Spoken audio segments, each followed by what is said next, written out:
Broker இல்லாமல் வீடு நிலம் வாங்க விற்க குயிக் ப்ராப்பர்ட்டி வாங்க குயிக்காக சேல் பண்ணுங்க. ப்ளே ஸ்டோர் அண்ட் ஆப் ஸ்டோரில் ஆப் இருக்குது. குயிக்காக டவுன்லோட் பண்ணி உங்களோட ப்ராப்பர்ட்டிஸை சேல் பண்ணுங்க. நாம் மீடியா நேயர்கள் அனைவருக்கும் வணக்கம். இன்னைக்கு நம்ம யாரை பார்க்க வந்திருக்கோன்னா தென்காசியிலேருந்து முருகன் அவர்களை பார்த்துருக்கோம். அவர்கிட்ட கேட்குறதுக்கு நிறையா விஷயம் இருக்குது, அவங்கள்ட்ட கேட்போம். அண்ணா வணக்கம். வணக்கம் வணக்கம். ஆனால் இப்போ நாம் தமிழர் கட்சியிலேருந்து நிறைய இடத்துல பொறுப்பாளர்கள் விலகிட்டு இருக்காங்க. அது ஒன்று ரெண்டு இடத்துல இருந்துச்சு. இப்போ கொஞ்சம் அதிகமாக டெய்லி நீங்களே நியூஸை பார்ப்பீங்க, ஒவ்வொரு சேனல்லையும் போட்டுகிட்டே இருக்காங்க, ஜென் நியூஸ் மகண்டு. அதுக்கான காரணம் என்னவா இருக்குன்னு நினைக்கிங்க? காரணம் அப்படின்னு சொல்லி ஒரு காரணத்தை சொல்ல முடியாது. நிறைய காரணங்களை ஒவ்வொருத்தரும் விலகிறவங்க சொல்லிகிட்டே இருக்கிறாங்க. அண்மையில் வெற்றிக்குமரன் ஒரு அணியை உருவாக்கி திமுக ஆதரவு இருக்கக்கூடிய எம்எல்ஏவெல்லாம் கூப்பிட்டு வச்சு கூட்டம் போட்டாங்க. அந்த கூட்டத்தில் நிறையா கூட்டங்கள்லாம் கூடி ஆரவரிச்சு கொண்டாடினாங்க. பார்த்தீங்களா, சீமா இருக்கிறதா நாங்கள் இவ்வளோ பெரிய படை திரண்டுட்டோம், நாம் தமிழுக்கு எதிராக இன்னொரு தமிழ் தேசிய அமைப்பு உருவாக்கிட்டோம்னு சொல்லி காட்டினாங்க. அதுக்கப்புறம் பத்திரிகையாளர் சந்திப்பில் உள்ள வீடியோஸ் வெளியே வருது. அதில் பார்த்தீங்கன்னா எல்லாம் பேசிகிட்டே இருக்கிறாரு, கடைசியில் மண்டைக்குள்ள இருக்க கொண்டே மறைக்க மறந்துடுறாரு. அது என்ன சொல்கிறாருன்னா, ரவீந்திரன் துரைசாமியை சொல்லிவிட்டு அவர் கூடவே அவரோட பிடியிலே கிட்டத்தட்ட 5 வருஷமாக சீமான் அவர்கள் இருக்கிறாங்க அப்படின்னு சொல்லிட்டு இவருக்கு அதிமுக வீழ்த்துறதுக்கான அசைன்மெண்ட் கொடுக்கப்பட்டிருக்கு, அவர் அது மூலமாக பெனிஃபிட் அடைகிறாரு, அதுதான் அவர் வேலையாக செய்கிறாரு அப்படின்னு சொல்கிறார். அப்போ வெற்றிக்குமரனுடைய நோக்கம் என்னவா இருக்குன்னா, அதிமுக வீழ்த்தக்கூடாதுங்கிற நோக்கமாக இருக்குதுன்னு நம்ம புரிஞ்சிக்க முடியுது இல்லையா? அப்போ அது வீழ்த்தாதீங்க அப்படின்ட்டு அரசியல் நகர்த்துறதுனால இவர் யோசிக்கிறதுனால அந்த கட்சி வெளியே போயிருக்காரு. கட்சி தொடங்கினா முத காலத்திலே வெற்றிக்குமரன் இந்த கட்சியில் நான் தான் முதல்ல தொடங்கினேன்னு சொன்னாப்ல. சரி அப்படியே வச்சு கொடுமே, அப்படியே இருந்தாலும் அந்த டைமில் இருந்து என்ன செய்கிறது, நாம் தமிழர் கட்சி தொடர்ந்து அதிமுக எதிர்த்து கடுமையாக பேசிட்டு வருது. அப்போ அந்த கட்சி வீழ்த்துறதுல நோக்கமாக இருக்க முடியும், அதை வீழ்த்துறன்னு சொல்கிறாரு, அது மூலமாக எங்கேயோ பெனிஃபிட் அடைஞ்சிக்கிறாரு அப்படின்னு சொன்னால், அப்போ அந்த பேஸ்லேயே நிற்கிறதுலே தப்பு இருக்குது இவங்கள்ட்ட. எங்கே ஃபவுண்டேஷன் என்ன போட்டதோ அதிலே தான் அண்ணன் கரெக்டாக இருக்காரு. இவங்க அது வேண்டாம், வேற ஒன்று பண்ண போகிறாங்க. என்ன பண்ண போகிறாங்க? அதிமுக வீழ்த்த வேண்டாம், சரி அடுத்து என்ன பண்ண போகிறாங்க அப்படின்றதுக்கான பதில் இவங்கள்ட்ட இல்லை. அப்படின்ற போதே வெளியேறிய நிர்வாகிகள் அப்படின்றது போது கருத்து புரிதல் இல்லைங்கிறத நான் புரிஞ்சுக்கிறேன். அடுத்ததாக இப்போ ஒரு 2 நாளுக்கு முன்னாடி நவம்பர் 27 நாம் தமிழர் கட்சியிலேருந்து மாவீரர் நாள் மதுராந்தகத்தில் நடந்தது. நிறையா பேர் சொன்னது எப்படின்னா, நாம் தமிழர் கட்சியிலேருந்து இந்த வாட்டி நிறையா பேர் விளையிருக்காங்க, அங்கே மாவீரர் நாளுக்கு அவ்வளோ கூட்டம் இருக்காது, சீமான் கட்சி அவ்வளோதான் அப்படின்னு நினச்சிட்டு இருந்தாங்க. ஆனால் அங்கே பார்க்கும்போது பார்த்தோம் புயல் இருந்துச்சு, ரெட் அலர்ட் கொடுத்தாங்க, அதையும் தாண்டி நிறையா மக்கள் அங்கே கூடி இருந்தாங்க. அதை நீங்கள் பார்த்துருப்பீங்க, உங்களோட கருத்து? இல்லை, இந்த மாவீரர் நாள் அப்படின்றது கட்சி பேதமின்றி முதல்ல கூடுறாங்க. அண்ணன் சீமான் அவர்களுக்காக அப்படின்ற மட்டும் இல்லாமல் அந்த பகுதியில் ஒருவேளை திருமாவளவர்கள் நடத்துகிற கூட்டம் இருக்கும், அந்த அவ்வளோ தூரம் போக முடியாது. சரி பக்கத்தில் இருக்கக்கூடிய இடத்துல, அதாவது தமிழ் தேசிய உணர்வாளர்கள் எல்லா கட்சியில் இருக்காங்க, திமுக இருக்கிறாங்க, அதிமுக இருக்கிறாங்க, காங்கிரஸில் இருக்கிறாங்க, எல்லாருமா சேர்ந்து வரக்கூடிய நிகழ்வாக தான் அதை பார்க்க முடியுது. மே 17 எல்லாருமே இருக்காங்க. ஸோ அதனால் அந்த கூட்டம் நாம் தமிழருக்கான கூட்டம் அப்படின்றத மட்டும் நான் ஒத்துக்க மாட்டேன். எல்லா கட்சியிலேருந்து வர்றவங்க அந்த நாளுக்காகத்தான் வர்றாங்களே தவிர அந்த யுனைட் நாங்களாம் இருக்கிறோம் அப்படின்னு காட்டுறது தான். அதே சமயத்தில் வெற்றிக்குமரன் அணியும் கூட்டம் போட்டுச்சு, அங்கேயும் ஒரு கூட்டம் வந்தாங்க. ஏன்னா அவ்வளோ தூரத்துக்கு போக முடியாது, அவங்க பக்கத்தில் வந்திருக்காங்கன்னு தான் பார்க்க முடியுது. ஸோ அதனால் அது மழை புயல் அப்படின்றதெல்லாம் தாண்டி அந்த நாளுக்காக வர்றாங்க. இப்ப சீமான் அவர்கள் ரஜினியை போய் சந்திச்சிருக்கிறாரு. ஆல்ரெடி அவரை சங்கியாதுன்னு சொல்லி சீமான் அவர்களே புகழ்ந்து தள்ளி இருக்கிறாரு. இப்ப அவரை போய் சந்திச்சு என்னோட உரிமையாளர், என்னோட நட்பு, நான் ஒரு ரசிகனா பார்க்க வந்திருக்கேன் அப்படின்லாம் சொல்லி உருட்டி இருக்கிறாரு. இதை பத்தி நீங்க என்ன நினைக்கிறீங்க? நீங்க உருட்டி இருக்காருன்னு சொல்றதை பார்த்தா கொஞ்சம் பயமா தான் இருக்குது. அதாவது கிட்டத்தட்ட 45 நிமிடங்கள் நான் அவரும் பேசிக்கிட்டோம். அவர் என்ன பேசிட்டோங்கிற சொல்ல வேண்டிய அவசியம் எனக்கும் இல்லை, அவருக்கும் இல்லை. எங்களோட தனிப்பட்ட சந்திப்புன்னு சொல்லியிருக்காங்க.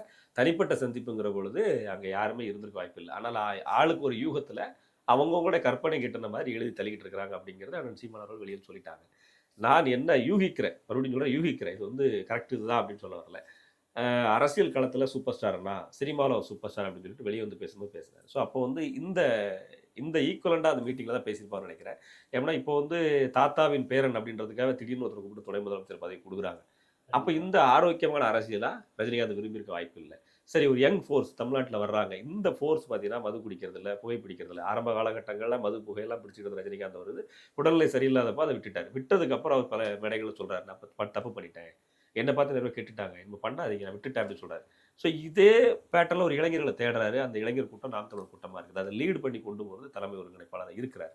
அதனால் அவருக்கு ஒரு சரி பார்க்கலாம் அப்படின்னு ஒரு எண்ணம் இருந்திருக்கும். இப்போ 2 பேருக்கும் அரசியல் கருத்து ஒத்து போகலாம் ஏதோ ஒரு இடத்துல. அதுக்காக சங்கி அப்படின்னு சொல்லிட்டாரு அப்படின்னு சொன்னால், ரஜினிகாந்த் நான் இப்போ பிஜேபிக்கு தான் அப்படின்னு பட்டா போட்டு எழுதி கொடுக்கல, நான் பிஜேபி தான் ஆதரவு தெரிவிக்க போகிறேன் அவர் சொல்லவும் இல்லை. தேர்தல் இத்தனை கடந்துருச்சு, இத்தனை ஆண்டுகளாக பிஜேபி எங்களுக்கு ஆதரவு கொடுக்கணும், ரஜினிகாந்த் நிற்க தான் செய்யுது. திமுக நீங்கள் பிஜேபி தான் தள்ளிக்கிட்டே வர வச்சு 2-3 படம் எடுத்து சம்பாதிக்கும் செய்யுது. சரிதாங்களா? அதனால ரஜினிகாந்த் தன்னை பிஜேபின்னு சொல்லிக்கல, தன்னை காங்கிரஸ்ன்னு சொல்லிக்கல, தன்னை அதிமுகன்னு சொல்லிக்கல. ரஜினிகாந்த் நான் வந்து என்னுடைய பிறந்தநாள் விழா கூட இங்கே இருக்க மாட்டேன், இங்கே வந்து வெயிட் பண்ணாதீங்கன்னா நான் வேற வேலைக்கு போகிறேன்னு வெளிநாட்டுக்கு போயிடுறாங்க. அப்போ அவரோட சினிமாவை தான் பார்க்குறாரு, என்ஜாய்மெண்ட்டை பார்க்குறாரு, லைஃப்பை பார்க்குறாரு, மோட்டிவேஷனை பார்க்குறாரு. இப்படி போயிட்டு இருக்கிற இடத்துல அரசியல் அப்படின்றது இப்போ கவனிக்க ஆரம்பிச்சிருக்கிறாரு அப்படின்றத புரிஞ்சுக்க முடியுது. ஏன்னா விஜய் அவர்கள் அரசியல் கட்சி தொடங்கிட்டார் திடீர்னு. நாம இவ்வளோ வருஷம் வர்றேன்னு சொல்லிக்கிட்டு இருந்தோம், நம்மளை மக்கள் எதிர்பார்த்தாங்க. திடீர்னு விஜய் தொடங்கிட்டாரு. அப்போ மக்கள் என்ன எதிர்பார்க்குறாங்க, மக்கள் உண்மையிலே அரசியல் கட்சி வந்து ரசிகர்கள் அப்படின்ற பார்வையிலேருந்து அடுத்தடுத்து வர்றாங்களா அப்படின்றத விவாதிச்சிருக்கலாம். இதெல்லாம் நான் விவாதிச்சுப்பான்னு எதிர்பார்க்குறேன். ஆனால் என்ன நடந்ததுங்கிறது கடவுளுக்கு தான் தெரியும். ஆனா இங்க பல பேர் சொல்ற கருத்து என்னன்னா, விஜய் கட்சி தொடங்கினதுனாலதான் சீமான் ஓட்டு பிரிஞ்சிருமா அப்படிங்கிற பயத்துல ரஜினி ஆல்ரெடி அரசியலுக்கு வரப்போறேன்னு சொல்லிட்டு இருந்தாரு. சோ இப்போ இந்த சூழ்நிலையில விஜய் கட்சி தொடங்கிட்டாரு. சோ ஓட்டு பிரிஞ்சிருமா அப்படிங்கிற பயத்துல திரும்ப ரஜினி அரசியலுக்கு திரும்ப வந்தாரு அப்படின்னா அவரோட ஓட்டு பலமும் தனக்கு சேரும் அப்படிங்கிறனால சீமான் போய் சந்திச்சாரு. இது எல்லாமே வந்து திமுக காரங்க உருட்டுற உருட்டு. திமுக காரங்க வந்து பார்த்தீங்கன்னா இது வரைக்கும் கட்சி தொடங்கின நாளில் வந்து தனிச்சு போட்டிட்டதில்லை. அது நான் சொல்லி தெரிய வேண்டியதில்லை. நீங்கள் பழைய அரசியல் வரலாறு தேடினா உங்களுக்கு தெரியும். தனித்து போட்டிட்டதா சந்தர்ப்பம் வாய்ப்புகளே இல்லை. அப்படின்ற சூழலில் ஒரு பெரிய மாஸ் ஹீரோ ஒரு கட்சி தொடங்கினாருன்னா பாதிப்பு அடைய போகிற கட்சி திமுக தான். நாம் தமிழருக்கு பாதிப்பு இருக்குமான்னு இருக்கும். ஆனால் தேர்தலில் தோத்து ஆட்சி இழக்கிற அளவுக்கெல்லாம் ஒன்று நாம் தமிழர் பாதிப்பு. பெரும்பாலான இளைஞர்கள் விஜய் பக்கம் தானே இப்போ போய்கிட்டு இருக்காங்க. அது ஒரு சினிமா பிரபலத்தை பார்க்கறதுக்காக போவாங்க, ஓட்டு போட போவாங்களா? கூடுன கூட்டமெல்லாம் ஓட்டாகாதுன்னு சொன்னவர் தான் முத்தமிழறிஞர். அவருடைய பையன் தான் ஆட்சியில் இருக்காருன்னு நினைக்கிறேன். அப்போ உங்களுக்கு புரிஞ்சிருக்கும். அவரோட பேரனும் சினிமாவில இருந்து தானே வந்து இப்போ அது சினிமாவில் இருந்தாங்கன்னா அது சந்தானம்னு ஒருத்தர் நடிச்சதுனால தான் அவர் சினிமாவில் இருந்ததா மக்களுக்கு தெரியும். இல்லைன்னா அவர் நடிச்ச படத்தை யாராவது 2 தடவை மேலே பார்த்துருப்பாங்களா? கட்சிக்காரனே 2 ஃப்ரீயா டிக்கெட் போயிருக்க மாட்டாங்க. இதான் உண்மை. அதுக்காக நம்ம வந்து அவர் பெரிய நடிகர்லாம் ஒத்துக்க முடியாது. அது சினிமா வச்சு தான் அவர் அரசியல் கொண்டாரு. சினிமா வந்து அது முகத்தை கொண்டு வந்து மக்கள்கிட்ட சேர்க்கறதுக்கு, அவ்வளோதான். அதுக்கான ஒரு டூலாக தான் அவங்க பயன்படுத்திக்கிறாங்க. இப்போ விஜய் அவர்கள் கட்சி தொடங்கினதுனால போய் அவர் பார்த்துட்டாரு, நீ சூப்பர் ஸ்டார் இல்லை, இவர் தான் சூப்பர் ஸ்டார் அப்படின்னு சொல்கிறதுக்காக பார்த்துட்டாருங்க. அதெல்லாம் சும்மா அந்த திமுககாரங்க எழுதுறது, கம்யூனிஸ்டுக்காரங்க ஏதாச்சும் எழுதுறது. இவங்களுக்குலாம் எப்படின்னா தன்னுடைய வாக்கு வங்கி சரிஞ்சிரும்ங்கிறத காப்பாற்றிக்கிறதுக்கு என்ன ஸ்டண்ட் அடிக்க முடியுமோ அப்பப்போ அடிச்சுக்கிட்டே இருப்பாங்க. விஜயகாந்த் அவர்கள் கட்சி தொடங்கினாங்க, அதிகமாக பாதிக்கப்பட்ட திமுக தான். ஆட்சி இழந்துச்சு, எதிர்கட்சி அந்தஸ்தே போச்சு. புரிஞ்சு நான் சொல்ல வருது. அடுத்த தடவை பழம் நழுவி பாலில் விழுமான்னு காத்திருந்தாங்க. போய் எப்போ கூட்டணி வைப்பாரு, எப்போ அவர் வெளிநாட்டு போயிட்டாரு, வருவாரு ஏர்போர்ட் வாசல்ல கேமரா வச்சு காத்திருந்தா கூட்டம் யாரு? நாம் தமிழ் காத்திருந்துச்சா? இல்ல விஜய் காத்திருந்தாரா? வேற காத்திருந்தாங்க? யாருமே காத்திருக்கல. காத்திருந்த ஒரே ஆள் திமுக மட்டும்தான். அது வரைக்கும் கூட்டணிக்கான இடப்பங்கீடே சொல்லல. புரியுதுங்களா? அதனால வந்து ஒரு நடிகர் கட்சி ஆரம்பிச்சு தமிழ்நாடு முழுக்க அறியப்பட்ட முகம் கட்சி ஆரம்பிக்கிற பாதிப்பு திமுகவுக்கு தான். நாம் தமிழருக்கு பாதிப்பு இருக்குன்னு சொல்றதெல்லாம் வந்து சும்மா உள்ளலாய்க்கு. நாம் தமிழர் தன்னுடைய வளர்ச்சி பாதையில வளர்ச்சி முகத்தில் போய்கிட்டே தான் இருக்குது. அதனால அது வந்து விஜயனுடைய அரசியலால் நாம் தமிழர் பாதிக்கும் அப்படின்னு சொல்றதை நான் நம்ப மாட்டேன். ஒட்டுமொத்தமா திமுகவுக்கு தான் அப்ப பாதிப்பு. பெரிய ஆப்பு. அப்ப இடையில சங்கின்னு சொல்லிட்டு பிஜேபி அப்படின்னு சொல்லி ஒரு கட்சி தமிழ்நாட்டுல மிகப்பெரிய அளவுல இப்ப கொஞ்சம் கொஞ்சமா பிரபலமாகிட்டு இருக்கு. சோ இவங்களுக்கு எந்த அளவுல பாதிப்பு ஏற்படும்? ஆல்ரெடி இப்ப கொஞ்சம் கொஞ்சமா வளர்ந்துட்டு இருந்தவங்க இப்போ விஜய் அரசியலுக்கு வந்ததுனால அந்த ஓட்டு சங்கிகளுக்கு அது அண்ணாமலையோட அந்த அண்ணாமலை வந்து அப்படியே ரைஸ் ஆகி மேல வந்தாரு கொஞ்ச நாள். திடீர்னு 6 மாசம் காணாம போயிட்டார் அரசியல். நான் படிக்க போறேன், பள்ளிக்கூடத்துக்கு வந்த மாதிரி படிக்க போறேன். அரவக்குறிச்சியில் போட்டிடுறது எதுக்கு அமெரிக்காவில் படிச்சாரு எனக்கு தெரியல. அந்த ஊர்ல இப்படி போட்டி போட்டு 50 டெபாசிட் எல்லாம் நிற்க போறான். அந்த சூழல்ல அரவக்குறிச்சியில் போட்டி போடுறதுக்கு அமெரிக்காவில் படிச்ச ஒரு பெரிய அறிவாளி இவர் தான் வச்சு கொடுப்பேன். அந்த மாதிரி ஒருத்தர் தன்னுடைய பிரசன்ஸை வந்து அந்த கட்சியிலேருந்து எடுத்துட்டாரு. இந்த சமயத்தில் கரெக்டாக விஜய் வந்து ப்ரொஜெக்ட் ஆகிறாரு. அதனால் அந்த கட்சிக்கு கொஞ்சம் பின்னடைவு தான். வாக்கு வங்கி கூடுமான்னு கேட்டிங்கன்னா தேர்தல் சமயத்தில் அவங்க வைக்கிற கூட்டணியை பொறுத்து. ஏன்னா அதிமுக கூட்டணியிலேருந்து வெளியே வந்ததாலே கடந்த தேர்தலில் பெரிய பின்னடைவு சந்திச்சுது. பிஜேபி வெளியே வந்ததுனால அதிமுக பின்னடைவு சந்திச்சுது. பிஜேபி வச்ச வேண்டிய சூழ்நிலைக்கு அதிமுக இருக்குது. அதிமுக இருக்கிற சிலர் இல்லைங்க பிஜேபி இல்லாமல் நின்றுங்கிறாங்க. ஆனால் சிலர் பிஜேபி இருந்தால் தான் கரெக்டாக இருக்குங்கிறாங்க. ஏன்னு கேட்டால் தன்னுடைய ஓட் பேங்கை நிரூபித்து காட்டியிருக்காங்க. தனக்குன்னு ஒரு வாக்கு வங்கி இருக்குங்க காமிச்சிட்டாங்க. இப்போ காங்கிரஸ் கண்டிப்பாக திமுக வெளியே வரப்போறதில்லை. பிசிகா கழுத்து பிடிச்சி வெளியே திமுக வெளியே தரப்போறதில்லை. 6 சீட்லேருந்து கூட 2 சீட் வாங்கி உட்கார போகுது. ஆனால் இப்போ ஒரு பக்கம் பேசுறது என்னன்னா பிசிகா டிவிகே கூட சேர்ந்துற மாதிரி தான் பேசுது. அது கூட 2 சீட்டு கேட்கறது, ஸ்டண்ட் அடிக்கிறது. 6 சீட்டு நான் வந்து அங்கீகரிக்கப்பட்ட கட்சியாக மாறிட்டேன், எனக்கு 6 சீட்டு மட்டும் 8 சீட்டு கொடுக்காத, கூட 2 போட்டு ரவுண்டர் 10 சீட்டை கொடு அப்படின்னு கேட்கறதுக்காக சும்மா அவர் துண்டை போட்டு வைக்கிறது. நான் உனக்கு வந்துடுவேன் பூச்சாண்டி கேட்டு இங்கிட்டு சீட்டு கேட்கறது. இப்படி தான் மக்களில் கூட்டணி வச்சாங்க. இப்படித்தான் நடக்கும். அந்த சூழ்நிலையில் உங்களுக்கு இருக்கிற போது இந்த அதிமுகவோட பிஜேபி கூட்டணி வைக்கிற சூழல் வந்தால் மட்டும்தான் அதிமுக பலப்படும். இல்லைனா அதிமுகவுக்கு இனி எதிர்காலம் கம்மி தான், வேற வழி இல்லை. அப்போ இந்த அதிமுக பிஜேபி சேர்ந்துடக்கூடாது அப்படின்றத திமுக தெளிவாக பார்ப்போம். ஏன்னா தன்னுடைய வெற்றி அப்படிங்கிறது எதிராளியின் பலவீனப்படுத்தினா தான் நம்ம வெற்றி பெற முடியும். எதிராளியும் பலப்படுத்திட்டு நான் வெற்றி பெறுவேன்னா அது வந்து சாத்தியம் இல்லை இல்லையா? அப்போ எதிராளி வந்து 4-5 பிரிவாக இருக்கணும். இதைத்தான் திமுக தெளிவாக செய்யும். இப்போ நாம் தமிழர் உடைக்க ஆரம்பிச்சிச்சு. இதுக்கு முன்னே அதிமுக உடைச்சி 3-4 பிரிவாக்குச்சு. ஆமாம், உடைச்சிச்சு. விஜய் கட்சி தொடங்கும் முன்னே உடைக்க ஆரம்பிச்சிட்டாங்க. இப்போ நிர்வாகிகள் நிறைய அதே போல தான் நடக்கும். இதுதான் அரசியல் ஸ்டாண்ட். இது தொடர்ந்து பண்ணுவாங்க. ஏடிஎம்கே கூடயும் டிவிகே கூட்டணி வைக்க போறதா சொல்லிட்டு இருந்தாங்க. சொல்லிட்டு இருக்கிற சமயத்திலே பாதி நிர்வாகிகள் டிவிகேல இருந்து வெளியேறாங்க. ஸோ இதை பத்தி நீங்க என்ன நினைக்கிறீங்க? இல்லை, டிவிகே நிர்வாக பொறுப்புகளை போட்டு நான் நிர்வாகி, நான் தான் அந்த கட்சியோட ஸ்போக்ஸ்மேன், நான் தான் அந்த கட்சியோட பொருளாளர்னு யாருமே எந்த பத்திரிகையில பேட்டி கொடுக்கல. அவர் முதல் கூட்டத்தில் போட்டு நான் தான் அப்படி இவங்க தான் அப்படின்னு சொல்லிட்டு போயிட்டாப்புல. அடுத்து படம் நடிக்கிற வேலையை பார்க்குறாரா, இல்லை எங்கேயாவது ஃபினான்ஸ் பண்ணுற வேலையை பார்க்குறாரா, இல்லை இடத்தையா ஸ்டுடியோ கட்டிக்கிட்டு இருக்காரா, லாட்ஜ் கட்டிக்கிட்டு இருக்காரான்னு தெரியல. ஏன்னா அவர் இன்வெஸ்ட்மெண்ட்டை நோக்கி போயிட்டு இருக்காரு. ஏன்னா 50 கோடி 100 கோடி சம்பளம் சொன்னாலும் அது பணத்தை பணமாக்கத்தான் பார்ப்பாரு தவிர அரசியல் பார்க்குறாரு. அதுக்கப்புறம் எந்த அறிக்கையும் வரலையே. எந்த ஒரு அறிக்கையுமே அவ்வளோதான். அவர் சும்மா பார்ட் டைம் அரசியல்வாதி. கமலஹாசன் மாதிரி சொன்னதுக்கு அப்புறமும் எந்த ஒரு அது மக்கள் நீதி மையம்னு ஒரு கட்சி இருந்துச்சு, நீங்க கவனிச்சிருப்பீங்க நினைக்கிறேன். ஒரு கட்டத்துக்கு மேல மக்கள் நீதி மையமா மாதிரி திமுக இன்னும் உயிரோட தான் இருக்கா? அந்த கட்சி கலைச்சாச்சு இல்லையா? அதே போல இந்த கட்சியும் கலைச்சிருவாங்க, கொஞ்ச நாள்ல கலைச்சிருவாங்க. அதே மாதிரி தானே சரத்குமார் கட்சியும் ஆரம்பிச்சு. அவர் நிக்கிறதுக்கே வேட்பாளர் இல்லாம ஒரு கட்டத்துக்கு மேல கட்சியை தாராவாத்து கொடுத்து கட்சியவே கலைச்சிட்டாரு. அதே சூழ்நிலை வந்துடக்கூடாதுங்கிற விஜய் அவர்கள் தெளிவா இருப்பாரு நம்புறோம். ஆனாலும் ஒரு தேர்தல் 2 தேர்தலுக்கு பிறகு அவருடைய வாக்கு வங்கினே தெரியும். வாக்கு வங்கினே தெரியாத ஒரு கட்சிக்கு போயிட்டு நீங்க வாங்க, நீங்க இருந்தால் தான் என் கட்சி ஜெயிக்கணும், அதிமுக கூப்பிட்டு 50 சீட்டு கொடுக்கணும்னா வாய்ப்பு இல்லை. அப்போ பாட்டாளி மக்கள் கட்சியை விட நான் ஸ்ட்ரென்த், நீ விஜய் ஸ்ட்ரென்த்தான ஆளாங்கிற கேள்வி அடுத்து அந்த சைடு வரும். பிஜேபியோட ஸ்ட்ரென்த்தான ஆளான்னு கேட்குறோம். நாங்கள் தேசிய கட்சி இத்தனை முறை ஆட்சி பண்ணியிருக்கோம். தமிழ்நாட்டில் போன தேர்தலில் தனிச்சின்னோட வாக்குகள் வாங்கியிருக்கோம். இவர் சினிமாவில் நடிச்சிருக்காரு, படம் வாங்கியிருக்காரு, பிரபலமாயிருக்காரு. என்ன விட அதிக சீட்டு கொடுப்போன்னா அப்போ என்ன அப்படின்ற கேள்வி அதிமுக கூட்டணியில் வரும். அப்படின்ற சீட்டு பஞ்சாயத்துல அந்த கூட்டணி நடக்க வாய்ப்பில்லை. அப்படியே வந்தாலும் யார் முதலமைச்சர்ன்ற கேள்வி ஒரு இடத்து. ஏற்கனவே தமிழ்நாட்டுக்கு ஒரு முதலமைச்சர் சீட்டு தான். இதுக்கு 50 முதலமைச்சர் வேட்பாளர் இருக்கிறாங்க. இந்த அதிமுக கூட்டணிக்குள்ளே 10 முதலமைச்சர் வேட்பாளர் இருக்கிறாங்க. டிடிவி ஒரு பக்கம், சசிகலா ஒரு பக்கம், அவங்க இருக்க ஓபிஎஸ் ஒரு பக்கம், இபிஎஸ் ஒரு பக்கம், அண்ணாமலை ஒரு பக்கம், டாக்டர் ராமதாஸ் ஒரு பக்கம். இவ்வளவு கூட்டணி இருக்கு. ஒரே கூட்டணியில 6-7 முதலமைச்சர் இருக்காங்க. இவரையும் கொண்டு உள்ள வச்சாக்க அதுக்கான வாய்ப்புகள் இல்லை இல்லையா? இப்ப நாம் தமிழர் கட்சியோட கட்டமைப்பு அப்படிங்கிறது ரொம்பவே வீக்கா இருக்குன்னு தான் பலர் சொல்லிட்டு இருக்காங்க. இப்ப கட்சியில இருந்து வெளியேறினவங்களுமே இப்ப சுத்தமா நாம் தமிழர் கட்சியில கட்டமைப்புன்னு ஒன்னே இல்லைன்னு தான் சொல்லிட்டு இருக்காங்க. சோ அதை பத்தி நீங்க என்ன சொல்லுவீங்க?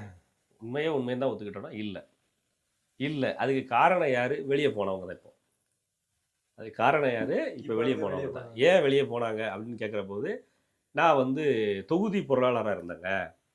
இப்போ கட்சி தொகுதியை 3ஆ உடைச்சி ஒன்றிய பொருளாளரை மாற்றிட்டீங்க. எனக்கு கட்சிக்குள்ளே நான் ஒரு தொகுதி தொகுதியோட பொருளாளர் அப்படின்ட்டு ஒரு பெருமையாக பேசிகிட்டு இருக்கேன். இப்போ நான் அப்படியே அண்டர்வேல்யூ பண்ணிட்டீங்க. இப்போ பொருளாளருங்கிற பொறுப்பை 3ஆ உடஞ்சிருச்சு.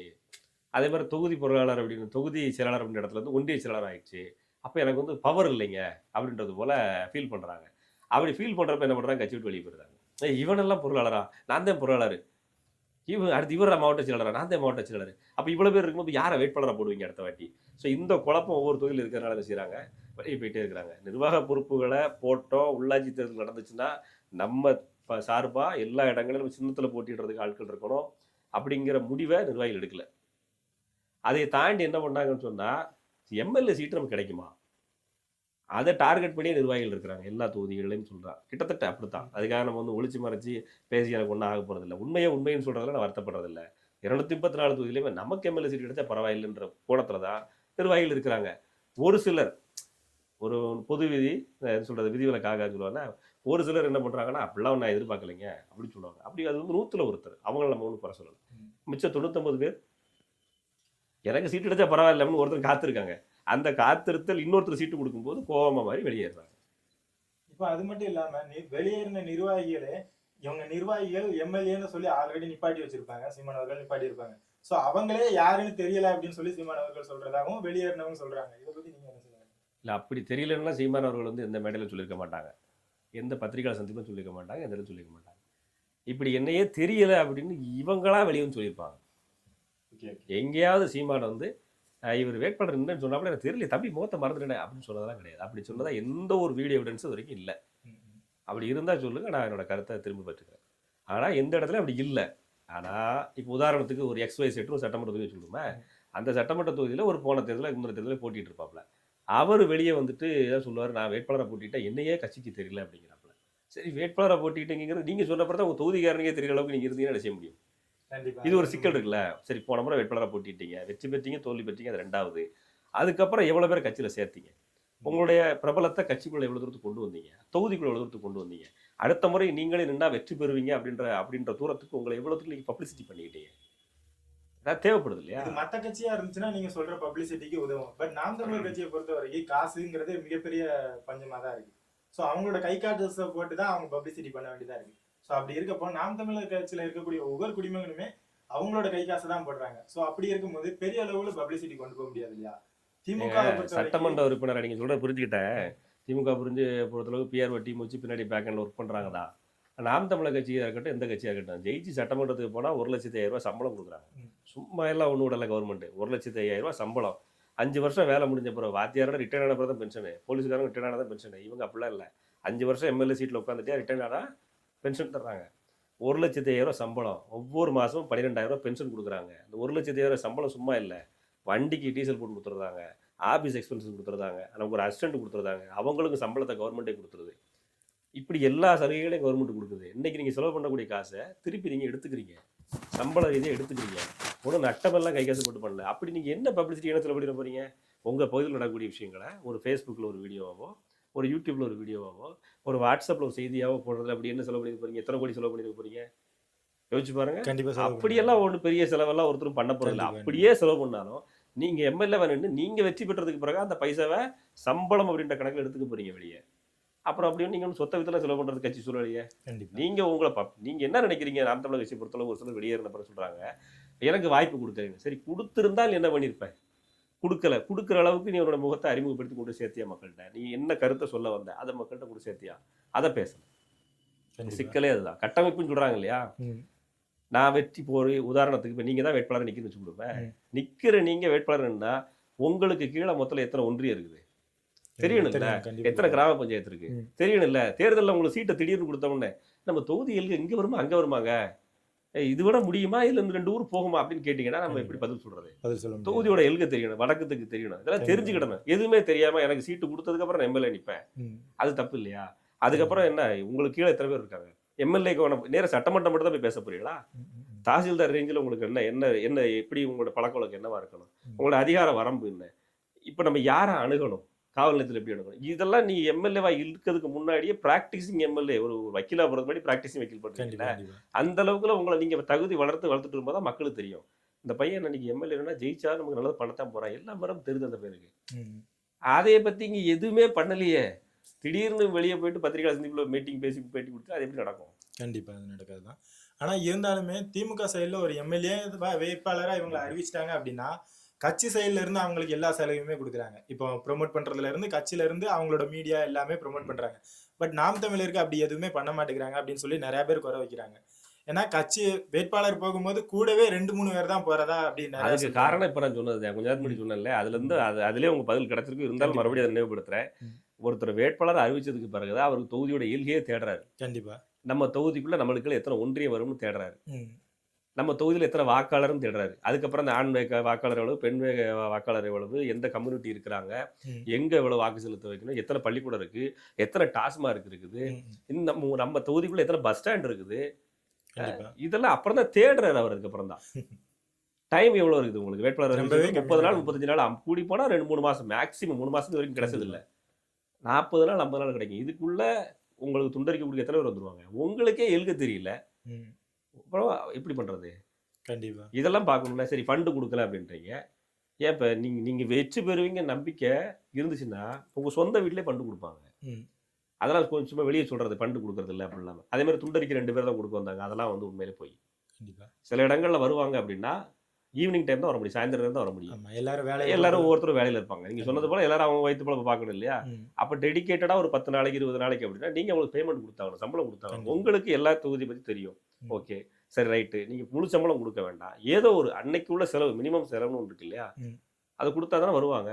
அதுக்காக திமுக போல காசு கொடுத்துவாங்க கூட்டத்தை கொடுக்க அப்படி சொல்ல வரும். 4 பேர் வந்தாலும் 4 பேருக்கான சாப்பாடு, டீ காபி செலவு, இதை நீங்க கொடுக்க முன் வரும்போது உலக தமிழர்கள் எத்தனை பேர் இருக்காங்க, அவங்களும் சரி இந்த தொகுதி இதை ஃபண்ட் பண்ணுவோம் பண்ணிக்கிட்டு தான் இருக்காங்க. அது எப்படி செலவு பண்ணணும் அப்படிங்கிறத அது வேட்பாளர் தான் முடிவு பண்ணணும். அவரை எதுவுமே பண்ணிக்கிட மாட்டேன், எதுவுமே கண்டுக்கிட மாட்டேன், சீட்டு கொடுத்தா அதுக்கப்புறம் நான் நிற்பேன், அதுக்கப்புறம் தான் துண்டறிக்கை படித்து பார்ப்பேன், அதுக்கப்புறம் அந்த கட்சி கொள்கையே புக் எடுத்து படிப்போம்னா அதுதான் இங்கே பிரச்சனையே. கண்டிப்பாக. ஆனால் இப்போ நாம் தமிழர் கட்சி கொடுத்துருக்க எல்லா வேட்பாளருமே அப்படி தானே கொடுத்து வச்சிருக்கிறாங்க. நீங்கள் அந்த எலெக்ஷன் முடியும் போது கூட பார்த்தீங்க, வெளிநாட்டில இருந்து படித்து அப்போ தான் ஊருக்கு வந்த பையனுக்கெல்லாம் எம்எல்ஏ. அது நீங்கள் சொல்கிறத நான் புரிஞ்சுக்கிட்டேன். கட்சியினோட தலைமை வந்து ஒவ்வொரு டைமில் ஒரு விதமாக யோசிப்பாங்க. இப்போ வந்து போன முறை வந்து மருத்துவர்களுக்கு ஃபுல்லாக சீட்டு கொடுக்க முடியும்னாங்க. அப்போ இந்த தொகுதியில் மருத்துவர்களை போட நினைக்கும் போது அந்த தொகுதியில் அது ஏன் குறிப்பா மருத்துவர்களுக்கு மட்டும் கொடுக்கணும்? ஏன்னா அது விவசாயிகளுக்கு அது வந்து அது முன்னுரிமை வந்து கொடுத்து ஒரு தான் பேசுறீங்க. டார்கெட் பண்ணுவாங்க. இந்த இடத்துல இந்த எலெக்ஷனுக்கு இது பண்ணணும், அடுத்த எலெக்ஷனுக்கு இது பண்ணணும். இப்போ ஆர்கே நகர் இடைத்தேர்தல் வந்து திருநங்கையை நிப்பாட்டினாங்க. இது வரைக்கும் இந்திய அரசியல் வரலாற்றில் யாருமே திருநங்கை தேர்தல் நிப்பாட்டலை. முதல்ல நிப்பாட்டி காட்டினாங்க. ஏன் நிப்பாட்டி காட்டினாங்க அப்படின்றத நம்ம இப்போ இந்த தேர்தல் எங்கள் திருநங்கை நிப்பாட்டலை அப்படின்னு கேட்க முடியாது. இந்த டைமில் இதுதான் பண்ணணும்ன்ற ஒரு டார்கெட் வச்சுருப்பாங்க கட்சின்ற. அந்த டார்கெட்டை பேஸ் பண்ணி தான் டாக்டர்ஸ் நிப்பாட்டியிருக்காங்க. அதுக்காக டாக்டர்ஸ் எல்லாரும் வந்து வெளிநாட்டிலேருந்து கூப்பிட்டதான் இல்லை. அந்த இடத்துல இருந்த வேட்பாளர் வெளிநாட்டில் படிச்சுக்கிட்டு இருந்தார். ஆனால் அவருடைய தந்தை அதே தொகுதியில் கட்சி நிர்வாக பொறுப்பை பார்த்துட்டு இருந்தார். அவர் டாக்டரா இல்லை, அவர் பையன் டாக்டரா இருக்காரு. அதனால பையனை வர வச்சாங்க. இவ்வளோதானே தவிர மற்றபடி டாக்டர் நிப்பாட்டணும் அப்படின்றதுக்காகவே வேற ஒருத்தர் நாட்டு கூப்பிட்டு வந்து அப்படிலாம் இல்லை. அதுக்காக திமுக வந்து கடமைகளை டாக்டர் நிப்பாட்டலை. இப்போ கடந்த தேர்தலில் வந்து நாம் தமிழர் கட்சி வந்து 8.2% வாங்கி மாநில அங்கீகரிக்க கட்சியாக மாறி இருக்கு. அதே மாதிரி விடுதலை சிறுத்தை கட்சியும் மாநில கட்சியாக மாறி இருக்கு. இதில் என்ன சொல்றாங்கன்னா, விடுதலை சிறுத்தை கட்சியில வந்து நீங்க அங்கீகரிக்க கட்சியாக தான் மாறிக்கீங்க, ஆனால் எங்க சைடில் 4 எம்எல்ஏ இருக்கும், 2 எம்பி இருக்கும், நீங்க ஒரு எம்எல்ஏ கூட இல்லை, எம்பி கூட இல்லை, நீங்களாம் எப்போதான் ஜெயிப்பீங்க, ஜெயிக்கவே மாட்டீங்க அப்படிங்கிற மாதிரி ஒரு கருத்து அவங்க தரப்புல சொல்றாங்க. இதை பத்தி உங்களோட கருத்து? கருத்துக்கு ஒரு கருத்து கரெக்டாக தான். நீங்கள் கேட்ட கேள்வி கரெக்டாக தான் இருக்குது. அதாவது விசிகா வந்து தன்னை ஒரு அங்கீகரிக்கப்பட்ட கட்சி அப்படின்னு காட்டி நாம் தமிழர்கிட்ட மோதிக்கிட்டு இருக்குதுன்னு சொல்கிறாங்க. நியாயமாக விசிகா வந்து அங்கீகரிக்கப்பட்ட கட்சியாக வந்ததுக்கு திமுக வாழ்த்து சொல்கிறதுக்கு முன்னாடியே முதல்ல வாழ்த்து சொன்ன கட்சி வந்து நாம் தமிழர் கட்சி தான். இந்த நன்றி விசுவாசம் அந்த கட்சிக்கு இல்லை, அதாவது விசிகாவுக்கு இல்லைங்கிறத முதல்ல வருத்தமாக நம்ம பதிவு செஞ்சுக்கணும். விசிகா வந்து தன்னை ஒரு பெரிய கட்சியை நினச்சிக்கிறது தப்பு இல்லை. அதே நினைப்போட தனித்து நிற்கணும் இல்லையா? நான் திமுக சின்னத்தில் நின்றுக்கிடுவேன், திமுக ஓட்டை வாங்கிக்கிடுவேன், கம்யூனிஸ்ட் ஓட்டை வாங்கிக்கிடுவேன், நான் வந்துட்டு ஏன்னா திமுக செலவு பண்ணுற பணத்தை கூட ஏற்றுக்கிடுவேன், கூட்டணி கட்சிகளோட எல்லா கட்சியோட வாக்கையும் வாங்கிக்கிடுவேன், அது மூலமாக நான் அங்கீகரிக்கப்பட்ட கட்சியாக மாறிடுவேன், என்ன ஏற்றுக்குவோம் அப்படின்னு சொன்னால் அதை ஏற்றுக்க முடியாது. தனிச்சு நில்லுங்க, இந்த வாக்கு ஏற்றுக்காமீங்க. இதுக்கு விசிகா தரப்புல என்ன சொல்லலாம் அப்படின்னு வாங்கினா, இல்லை நாங்களும் தமிழ்நாடு முழுக்க தொண்டர்கள் இருக்கிறோம், தமிழ்நாடு முழுக்க எங்களுடைய வாக்கு திமுகவுக்கு போயிருக்கு தானே, அந்த கூட்டணி கட்சிகளுக்கு போயிருக்கு தானே அப்படின்னு சொல்லுவாங்க. சரி, தமிழ்நாடு முழுக்க உங்கள் வாக்குகள் இருக்குது அப்படின்னா தனித்து ஒரு முறை நின்று காட்டுங்க.